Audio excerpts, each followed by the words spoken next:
Pope Francis is leading Holy Week ceremonies in Italy on this Good Friday and over the next several days. These events come 6 days after his release from a hospital in Rome, where he received treatment for bronchitis.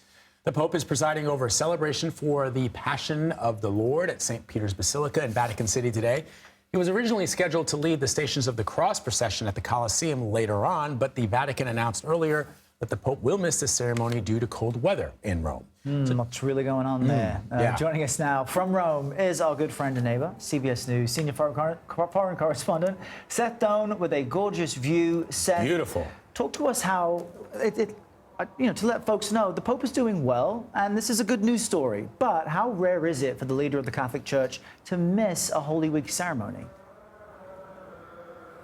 Well, that is rare, Errol. Last time was 2005 when Pope John Paul II missed one of these Holy Week ceremonies, and that was just a few weeks before the end of his life. But I think it's very important to underline here that we have seen this Pope, Pope Francis, carrying out a very, very busy schedule since he left the hospital on Saturday. In fact, he is taking part in this celebration, commemoration, this prayer service that's taking place behind me now, right inside St. Peter's Basilica. We can see screens. He was just giving a prayer just a few minutes ago.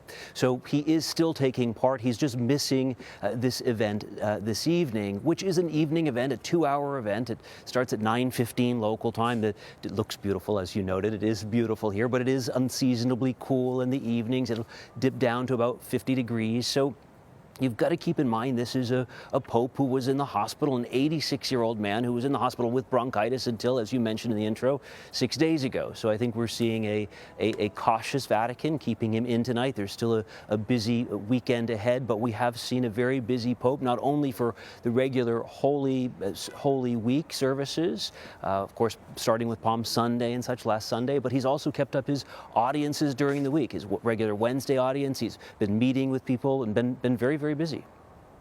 And so, Seth, what has the Vatican said about the Pope's recent medical issues, and how might his health impact the Holy Week services he is set to lead?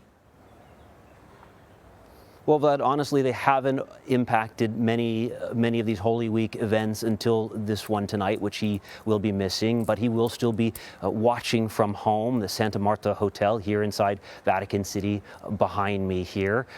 He's been keeping this very busy schedule, as I mentioned. In terms of what we've heard from the Vatican, not a whole lot, bits and pieces, which is not that atypical. We heard first that he was admitted to the hospital, then we heard he had bronchitis, then a while later we heard that he was being treated with IV antibiotics. We know that he baptized a child when he was in the hospital. We know he visited a pediatric unit. We would get little updates from the Vatican each morning saying that the Pope had rested well, and then of course that he was discharged. And we saw the Pope really bounding out of the hospital. He does have mobility issues, but he seemed to have an energy and a spirit to him. He was joking with journalists on Saturday saying, "I'm still alive." And Seth, I've got to ask you about the story out of Maryland this week. So last time I saw you, Vlad, I was reporting on this. The archdiocese there, according to the Attorney General, had found more than 150 priests and other staff of the church abusing hundreds of children over decades.